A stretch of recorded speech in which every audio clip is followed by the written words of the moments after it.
ഇന്ന് നമ്മുടെ പരക്കുണ്ടല്ലോ പുതിയൊരു അതിഥി വന്നിട്ടുണ്ടാവേ.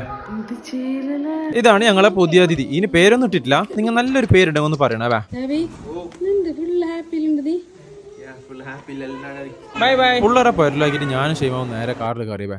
നിങ്ങൾ ചോദിക്കും എന്തിപ്പാ സന്തോഷം എന്നല്ല, ഞങ്ങൾക്കൊരു വാച്ച് മേങ്ങാൻ പോകുന്നു. ജാബിക്കല്ലേ ഇപ്പൊ പിന്നെ ഒരു വാച്ചിന്റെ പ്രാന്ത് തെളിയിട്ടുണ്ടാവാ. ഏടെ പോയെങ്കോ എന്താക്കിയെങ്കോ വാച്ച് വാങ്ങാനുണ്ടല്ലോ, ഞാൻ നേരെ സുൽത്താൻ വാച്ചിലേക്കാണ് വന്നത്. ഞാൻ അവിടെ മിനിയാന്ന് പോയിട്ട് തന്നെ വാച്ച് നോക്കിയിട്ടുണ്ടായിരുന്നു. അങ്ങനെ റിജു ഭായിനോട് ഞാൻ ഡിസ്കസ് ചെയ്ത് റിജു ഭായി വാച്ചിനെ കുറിച്ചുള്ള ഡീറ്റെയിൽസ് എല്ലാം പറഞ്ഞത്. സീക്കയുടെ ഒരു സ്പെഷ്യൽ എഡിഷൻ ആയിട്ടുള്ള ഒരു ഡൈവേഴ്സ് വാച്ച് ആയിരുന്നു ഞാൻ സെലക്ട് ചെയ്തത്. പിന്നെ ഇതിന്റെ കളറ്, പിന്നെ ഡിസൈൻസ്, പ്രത്യേകിച്ച് പറയുകയാണെങ്കിൽ അതിന്റെ സ്ട്രാപ്പിന്റെ ഒരു ക്വാളിറ്റി ഉണ്ട്. അത് ഇടുമ്പോൾ ഒരു കംഫർട്ട്, അത് ഭയങ്കര കംഫർട്ട് ആവേ. അത് എനിക്ക് ഏത് വാച്ച് കിട്ടുമ്പോൾ ആ ഒരു കംഫർട്ട് കിട്ടില്ല. അങ്ങനെയാണ് ഞാൻ ഇത് സെലക്ട് ചെയ്യാനുള്ള ഒരു കാരണം. പിന്നെ കെട്ടിയിട്ടും കൂടി ഷെയ്മാക്ക് കാണിച്ചു കൊടുത്തിട്ടാകുമ്പോണ്ടല്ലോ ഷെയ്മ ശരിക്കും കൃതാർത്ഥയായി.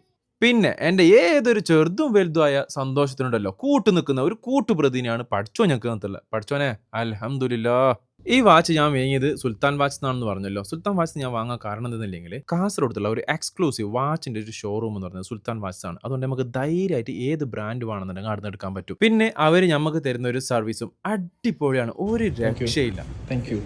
അത് കഴിഞ്ഞ് ഞങ്ങൾ നേരെ പോയത് വൈസ്രോയിലേക്കാണ്. എന്തെല്ലെങ്കിൽ ഇവാന്റെ സുന്നത്ത് കല്യാണം ഞങ്ങൾ ആടുന്നാണ് വെക്കാൻ പ്ലാൻ ചെയ്യുന്നില്ല. അപ്പം അതിനുള്ള ഡിസ്കഷൻ ആയിട്ടാണ് ഉള്ളത്. നേരെ ഷെരീഫ് ഖാനെ വിളിച്ച് ഫുൾ ഡിസ്കസ് ആക്കി. അത് കഴിഞ്ഞ് അവിടുത്തെ ഒരു ചിക്കൻ റോളും വാങ്ങിയിട്ടായിട്ട് നേരെ വീട്ടിൽ പോകാമെന്ന് വിചാരിച്ചു. അപ്പോൾ ഓക്കെ ബൈ.